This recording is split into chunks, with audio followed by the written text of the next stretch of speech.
আসসালামু আলাইকুম, সবাই কেমন আছেন? আশা করছি সবাই ভালো আছেন। আজকে যে বিডিআররা মুক্তি পেল, আসলে আবেগ জিনিসটা আমাদের মধ্যে সবসময় কাজ করে।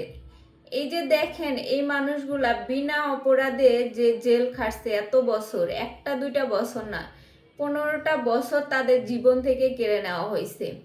আমরা আবেগে গা ভাসাই, কিন্তু কিছু কিছু সময় আমরা এই অনুভূতিগুলা বুঝতেও পারি না যে 15টা বছর একটা মানুষের জীবন থেকে চলে গেলে সে যে কিভাবে বাঁচছে, তার পরবর্তীতে বাঁচার আশা। এই যে স্বৈরাচারের যে এরকম তো অসংখ্য ঘটনা আছে। এইগুলা বিডিআর বিদ্রোহের নামে তাদেরকে যেভাবে আটকে রাখা হয়েছিল বিনা অপরাধে, এবং তাদেরকে এমন একটা ট্র্যাপের মধ্যে ফাঁসানো হয়েছিল যেটা থেকে তারা বের হতে পারে নাই। কারণ এটা ক্ষমতায় উচ্চ পদে যারা বসেছিল তারাই এটা করছিল, যার কারণে তাদেরকে বাঁচানোর মতো কেউ ছিল না। এরকম অসংখ্য ঘটনা বাংলাদেশে ঘটে গেছে। এই যে গুম খুন, যত ধরনের মানুষের কেউ আওয়াজ তুললেই তাকে গুম খুমের শিকার হইতে হয়েছে। এই যে পরিস্থিতি গেছে বাংলাদেশের উপর দিয়ে, এখন আমরা যে পরিস্থিতিটা চাই যে আমাদের বাংলাদেশ এরকমটা না হোক বা না আসুক এরকমটা, কিন্তু বর্তমানে এই যে ক্ষমতা নিয়ে আবার যে কারাকারি হইতেছে, আমাদের তো আবার ভয় লাগে যে এই যে স্বৈরাচার যে বিদায় করা হইলো, আবার না জানি কোন স্বৈরাচার এইভাবে আসে। এই জন্য সবাইকে সতর্ক থাকতে হবে। শুধু ক্ষমতা বা রাজনৈতিক যে প্যাচ, এই প্যাচের মাধ্যমে কতগুলো জীবন নষ্ট হয়ে যায়, কতগুলো মানুষের শান্তি নষ্ট হয়ে যায় শুধু এই রাজনৈতিক প্যাচের জন্য আর কিছু টাকার জন্য। দেশটাকে লুটে পিটে খাবার জন্য মানুষ এমনভাবে মরিয়া হয়ে ওঠে যে সে নিজের চিন্তা করে, জনগণের চিন্তা বা অন্য কারোর চিন্তা কেউ করে না।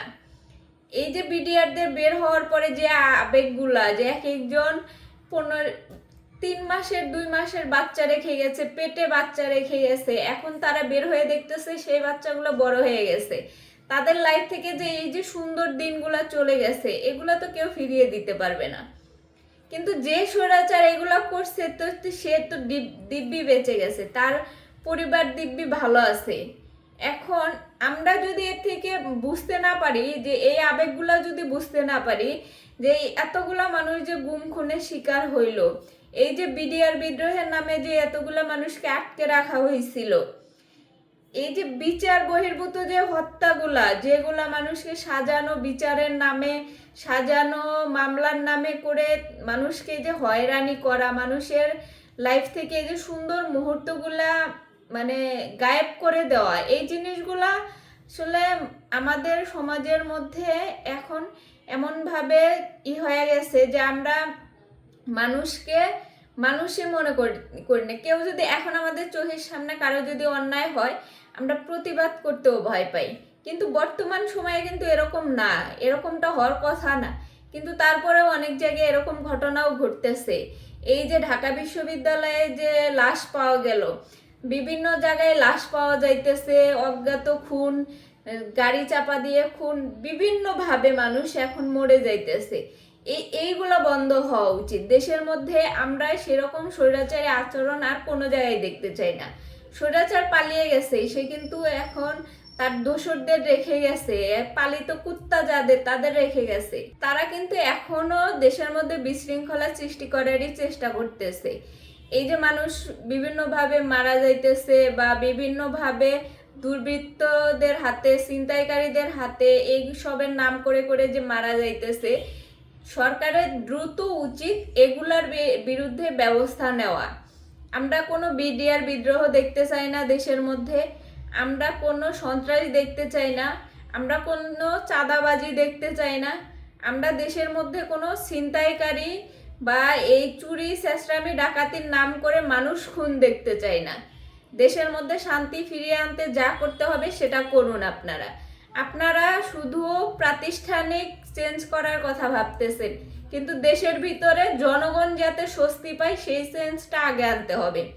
সেটা যদি করতে না পারেন, জনগণ থেকে যখন বিচ্ছিন্ন হয়ে যাবেন, আবার কিন্তু আপনারা স্বৈরাচারী হয়ে উঠবেন। স্বৈরাচারী আচরণ নাও করলে সেই পথেই হাঁটবেন, কারণ স্বৈরাচার কিন্তু একজন মানুষকে শুধু টর্চার করে না, তার যে দোষরা থাকে তারা করে। আপনারা যদি এভাবে দুর্বল হয়ে পড়েন, সরকারি পর্যায়ে থেকে যদি দুর্বল হয়ে পড়েন, তখন আপনাদের এই দুর্বলতার সুযোগ নেবে কিছু দুর্বৃত্তকারীরা, আপনাদের এই দুর্বলতার সুযোগ নেবে ছিনতাইকারীরা। এই জন্যই বর্তমান সমাজে ছিনতাইকারী এবং দুর্বৃত্তকারী বেড়ে গেছে। এইগুলো বন্ধ করতে হবে। এই যে মানুষের আর্তনাদ, এত বছরের গুম খুন, এই যে আয়নাঘর থেকে মানুষ বের হইলো, বিডিআর বিদ্রোহের নামে যারা আটকে ছিল তারা যে এখন বের হইলো, এই যে স্বৈরাচারের অত্যাচারে অনেকেই গুম খুন হয়েছিল, মিথ্যা মামলায় জেল খাটতেছে, এই যে গুম হয়ে এত বছর ছিল আয়নাঘরে, এইগুলা আমরা এই দেশে কখনোই পুনরাবৃত্তি চাই না। পাশাপাশি এখন যারা বাইরে আছে, এগুলা মানুষ খুন করার মতো বা ছিনতাইকারী এসব বেশি করতেছে, তাদেরকে শাস্তির আওতায় আনতে হবে। তাদেরকে যদি দমন না করতে পারেন, তাহলে দেশের সাধারণ মানুষ আপনাদের উপর থেকে আস্থা হারিয়ে ফেলবে। এই জন্যে সাধারণ মানুষ যাতে আপনাদের উপর আস্থা হারিয়ে না ফেলে, সেই জন্য আপনাদের কাজ করতে হবে। শুধু প্রাতিষ্ঠানিক এই যে কার্যক্রম, প্রাতিষ্ঠানিক চেঞ্জ করলেই কিন্তু সবকিছু চেঞ্জ হবে না। মাঠ পর্যায়ে চেঞ্জ করতে হবে, সাধারণ পর্যায়ে চেঞ্জ করতে হবে। দ্রব্যমূল্য বলেন বা মানুষের স্বস্তির কথা বলেন, সব দিকে আপনাদের খেয়াল রাখতে হবে। তো সবাই ভালো থাকেন, সুস্থ থাকেন, আল্লাহ হাফেজ।